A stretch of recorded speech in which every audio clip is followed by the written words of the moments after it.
Ok, voltamos mais uma vez, Mandacaru, a pizzaria, né? Lá no alto, depois da feirinha em direção ao Clube Comari, você encontra Mandacaru. Aliás, falar em Clube Comari, eu estou precisando trazer o Fábio Costa Velho aqui no programa.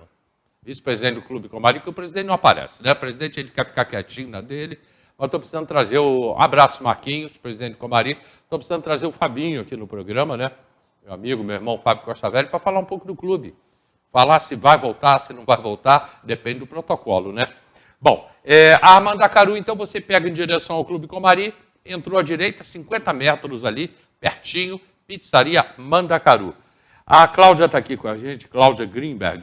Ela já passou uma porção de informações aqui, falando as crianças não estão recebendo a atenção adequada dos pais, eles precisam largar o celular, cuidar dos filhos, conversar e ensinar sempre. Geralmente o abuso infantil está ligado à violência também, no caso violência doméstica. E aqui a Elza Pacheco. É importante que a mãe ouça e creia que a mãe ouça e creia no que a criança fala, pois muitas vezes a mãe não acredita, acha que é fantasia da criança. Trabalhei na vara da infância e no conselho tutelar e percebia que o responsável preferia não crer na criança e não tomava providências. Conhece a Elza? Elza Pacheco? Não. Trabalhou muito tempo com a doutora Inês. Não estou lembrada. Pode ser até que já tenha conhecido. Já está aposentada e agora ela falou que só sai depois que o Covid for embora. Fora disso, ela não sai de casa. Doutora Maristela Gonçalves, psicóloga, os casos de abusos sexuais vividos por crianças reverberam na vida adulta de maneira absurda. A violência doméstica contra mulheres, crianças e idosos acontece com frequência, independente do tamanho da cidade, gera muitos distúrbios emocionais. Também a doutora Maristela. Aí eu te pergunto, doutora, e também ao doutor Aloísio, o abuso infantil está ligado à violência doméstica? Na verdade... Tudo é uma violência. Na verdade, o abuso infantil pode acontecer no âmbito doméstico, quando é por alguém da família, como a gente falou, pode acontecer, por exemplo, por um professor, por um vizinho, entendeu? Mas ele realmente ocorre com muito mais frequência no âmbito doméstico, né? Naquele lugar onde a criança, em tese, deveria estar mais protegida, é onde, muitas das vezes, assim, ela recebe carícias totalmente inoportunas por parte de um familiar. Então, isso é muito grave. E o problema todo é que, às vezes, quando a criança é muito pequena, ela sequer tem noção que ela está sendo abusada. Muitas das vezes, quando ela vê alguém conversar, que ela vê um programa como esse, mais uma vez digo da importância disso, é que uma criança, às vezes, entende que foi abusada, que aquele contato que um adulto teve com ela não foi uma coisa apropriada. Então, às vezes, essa questão da mãe não ouvir a criança, porque se pensa, se tivesse acontecido, teria falado antes. Claro que não. Isso não é de forma alguma uma regra. A criança tem o seu tempo, muitas das vezes, para compreender que foi abusada. Muitas das vezes ela precisa de um tempo para processar e ter coragem para avisar para alguém, para pedir socorro de alguma forma. Então, não funciona dessa forma. E é muito comum que essa criança, assim, sinta, às vezes, assim, é muito mais à vontade para conversar com uma tia, com uma madrinha, do que com a própria mãe, pela questão da vergonha, não saber como a mãe vai reagir. Então, o importante é que essa pessoa, em quem a criança, de certa forma, se sentiu à vontade para chegar e para relatar, a escute. A escute e acione o conselho tutelar, procure a delegacia, porque se isso não for cortado, se esse abuso não for noticiado, se essa vítima não tiver tratamento e o agressor for responsabilizado, melhor dizendo, não tenha dúvida, ele ou vai continuar abusando dessa vítima ou vai arrumar outra. Recentemente eu tive um caso que foram 5 crianças da mesma família abusadas por um parente. 5. Que o inimigo está dentro de casa, né? Exatamente. Então, assim, a gente precisa romper esse ciclo, a gente precisa ouvir essa vítima, dar um espaço. Isso é muito importante, que os pais larguem um pouco o celular e conversem com seus filhos, inclusive sobre essas questões de toques inoportunos por parte de adultos, nessas esferas todas, clube, muitas das vezes, na escolinha de futebol. Isso acontece em todos os lugares. Então, as crianças têm que ser orientadas.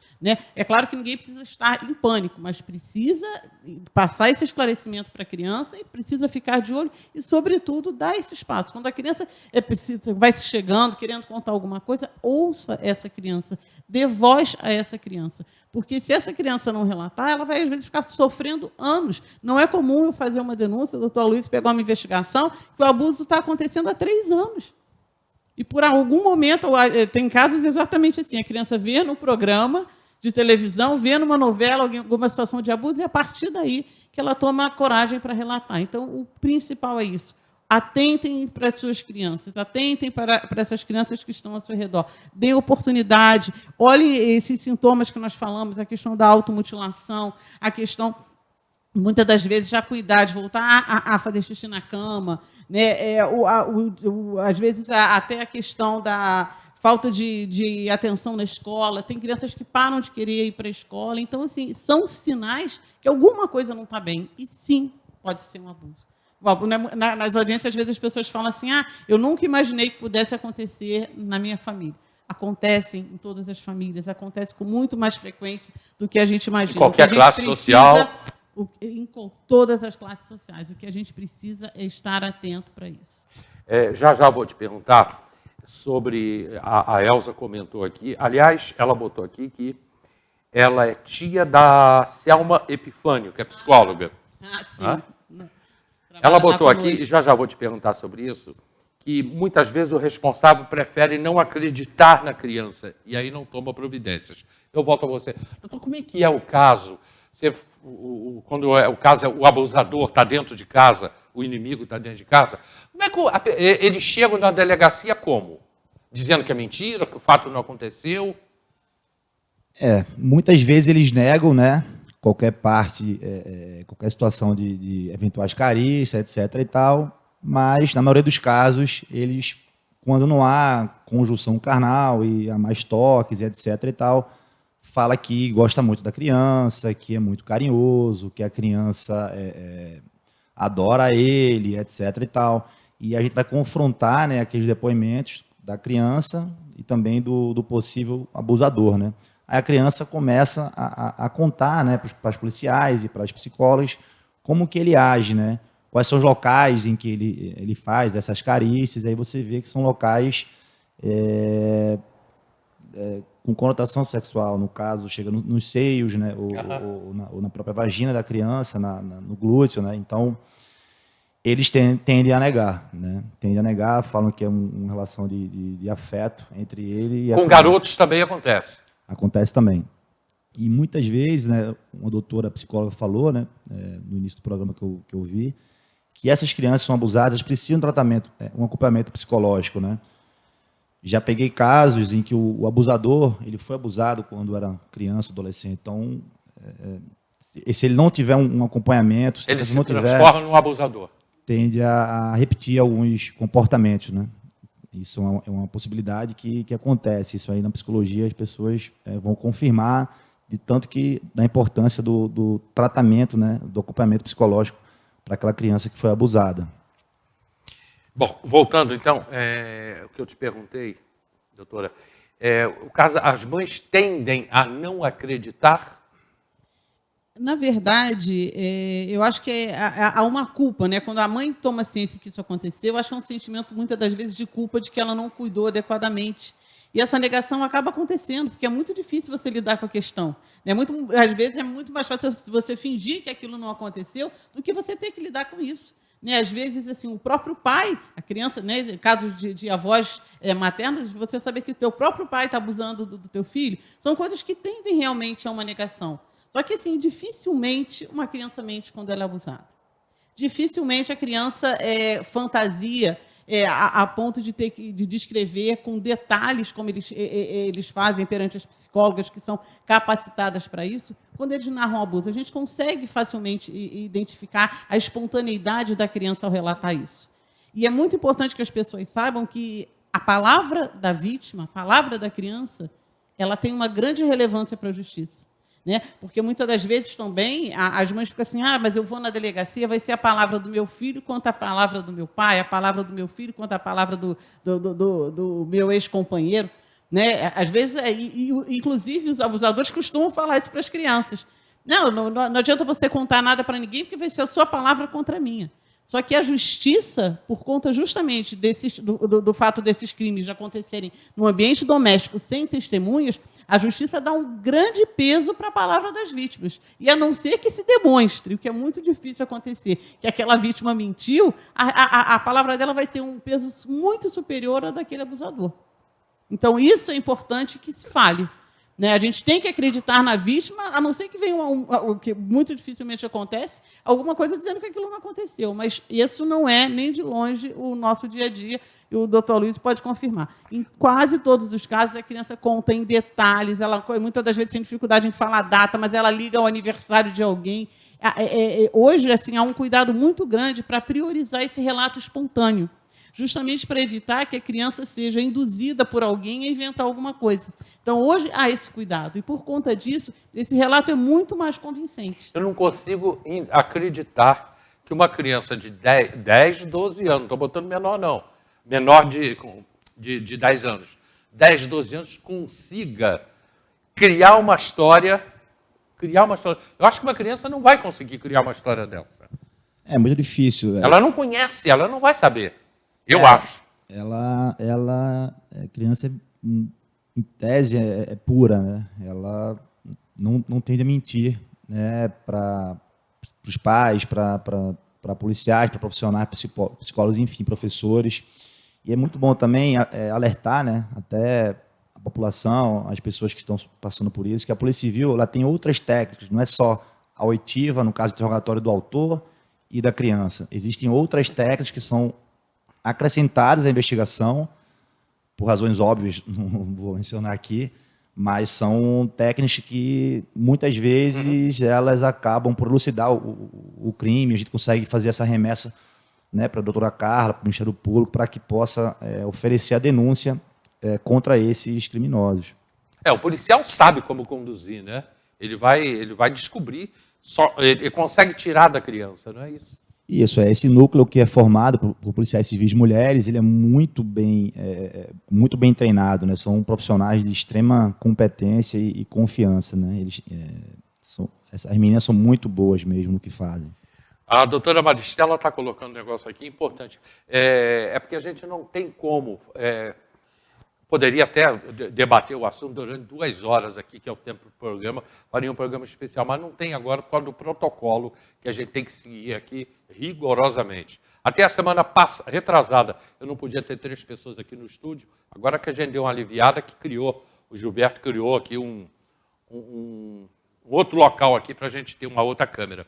Bom, eu vou para o comercial, mas tem uma coisa que tem que ser dito aqui, que você que está em casa que me acompanha, você pode ter visto, é uma situação completamente diferente.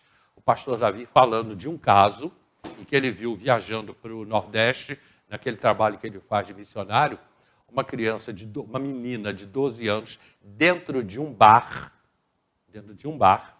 ela teria dito para uma outra, tira a mão do meu homem, ele é meu homem. Mas é uma situação completamente diferente, interior do Nordeste, e como Davi falou aquele dia, né? Lá os pais vendem os seus filhos. E uma menina com 12 anos, em alguns casos, a cabecinha dela já está completamente deformada. Estou certo nisso aí. Eu falei, porque a gente falou sobre isso. O Davi viu aqui uma criança dizendo, tira a mão porque ele é meu homem. Uma menina de 12 anos. Mas é outra situação. Na verdade, a realidade dessa criança, né, a fez amadurecer e está nessa situação. Embora ela seja tão vítima ali como qualquer outra criança. Perfeito. Ela não a torna menos vítima por conta disso. Só que o caso é tão grave que ela chega a se manifestar dessa forma, né?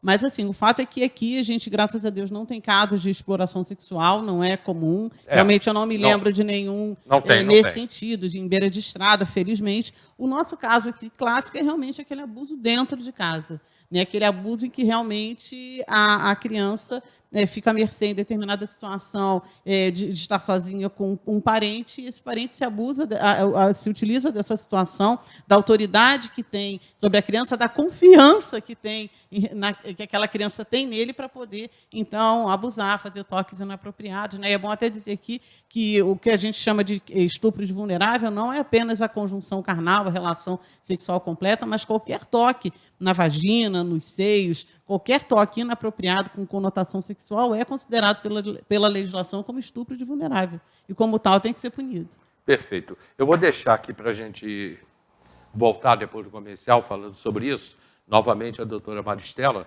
Tenho tido casos de automutilação, com a negação do ocorrido pelas vítimas não verem maldade, pois muitas vezes é sedutor, a maldade é sedutora, entre aspas, naturalmente, e as vítimas acabam se sentindo culpadas.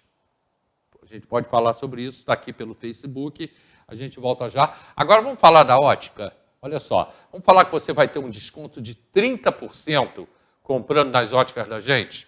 E tem uma coisa, hein? Vem aí o Dia dos Pais, está chegando, lógico, é só no mês de agosto. Mas o que tem ótica a ver com churrasco? Aguarde que você vai saber. Por enquanto, 30% de desconto para qualquer compra para quem tem mais de 60 anos. Foi lá, 30% de desconto. Está indo gente assim lá, hein? Até o pessoal aqui da televisão está indo lá comprar óculos, comprar qualquer coisa. Quem tem mais de 60 anos, 30% de desconto. Amanhã, no programa de amanhã, o Derlei Pérez vai estar aqui falando sobre o rádio em Teresópolis, né? Sobre o rádio, criação do rádio, Rádio Teresópolis aí fazendo mais velha que eu. E amanhã também o Dr. Paulo Issa, psiquiatra, vai estar conversando com a gente aqui sobre o momento que a gente está vivendo, a pandemia, o que pode se fazer em cima de todos esses problemas que a gente está enfrentando. Então amanhã a gente está com 2 temas, o aniversário da Rádio Teresópolis, a criação do rádio em nossa cidade, e Dr. Paulo Issa, psiquiatra. É o programa de amanhã. Indo para o comercial, a gente volta já, ok?